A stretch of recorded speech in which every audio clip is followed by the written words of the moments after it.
Hey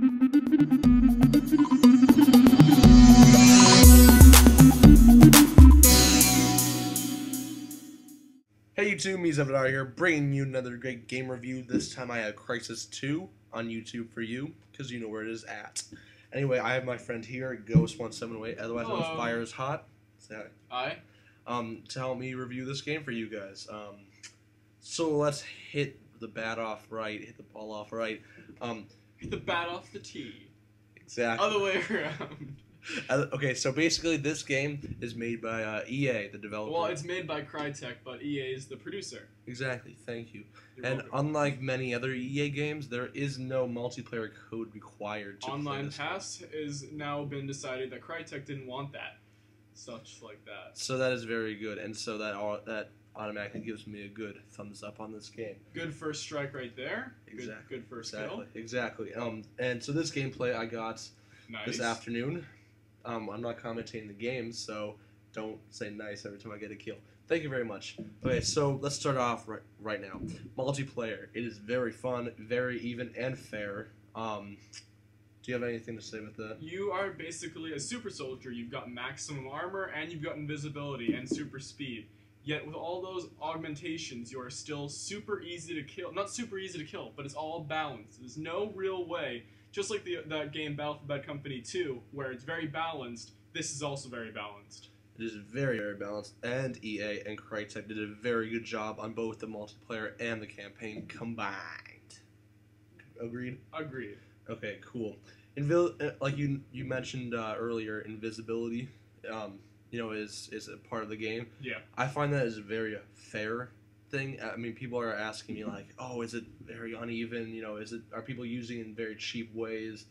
I find it very, very fair because you can't shoot while in invisibility mode. Well, you can, but it leaves you vulnerable, and you most likely will die. Exactly, and so Crytek did a very good job, evening out the invisibility part.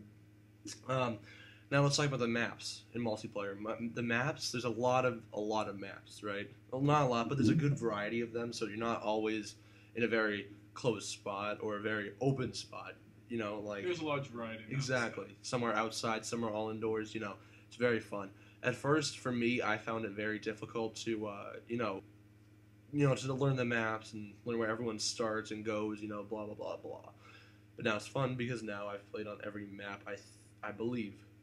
Yeah, I want to say. If you have the Nomad achievement, I mean, you've played on every map. Oh, I don't have that achievement. Then you haven't played them all of them yet. Man, that disappoints me. Have you had that achievement? Yeah. You got that achievement, cool. Is that a fair thing to say though? Like, do you agree with that about how it takes about a game or two to get to know the map? Yeah, definitely. It takes even a few more games than that. In general, just to get adjusted to the whole gameplay style. It's very different.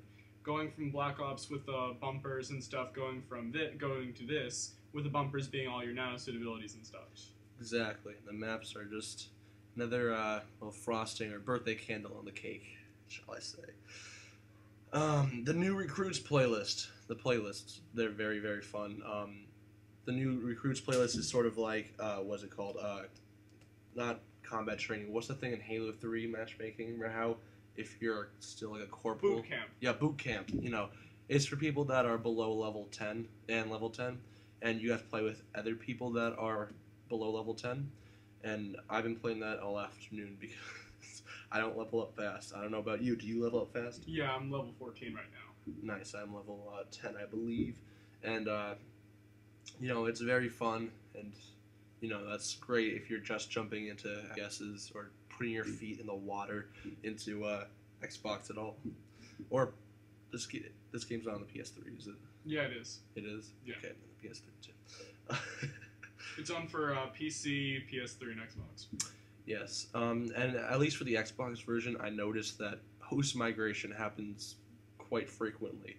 Happens on all systems, except for PC with servers and such. I understand that, but for Xbox, it happens frequently. Now, I don't know if that happens frequently on the PS3. I'm just saying.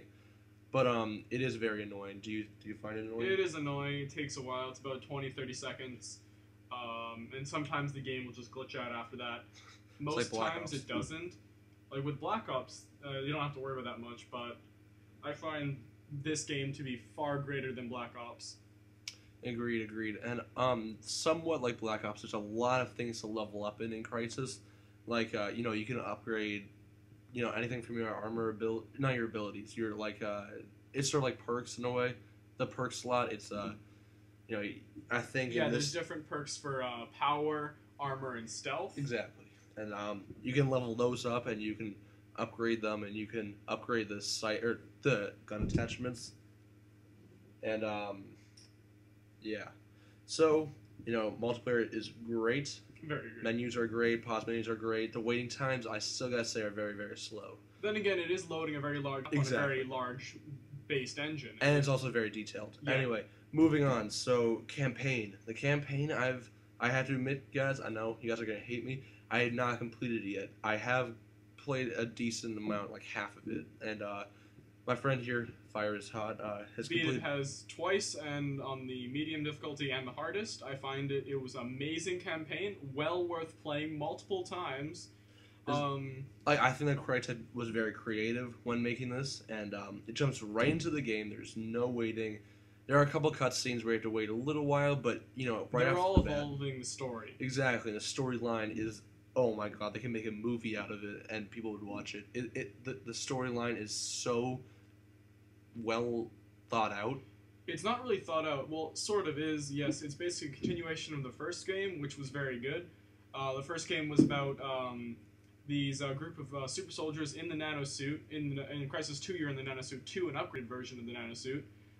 You are a squad of specifically designed super soldiers sent out to the Lingshan Islands. Probably also you hear about that in the campaign to investigate this disappeared archaeology team.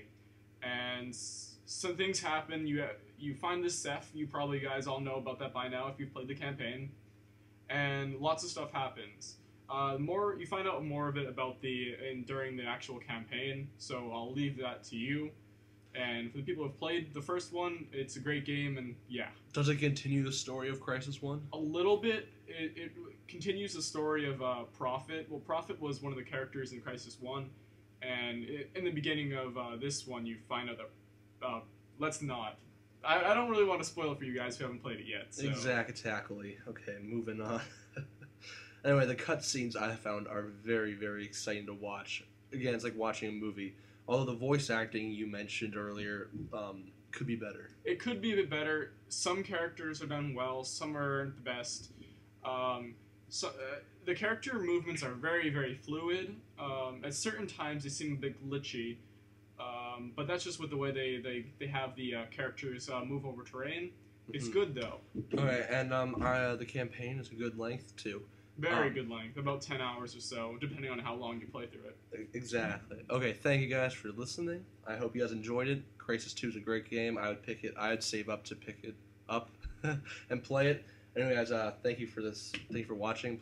And please rate, subscribe, and comment. And please visit Fire is Hot's channel. Link in the description. Peace.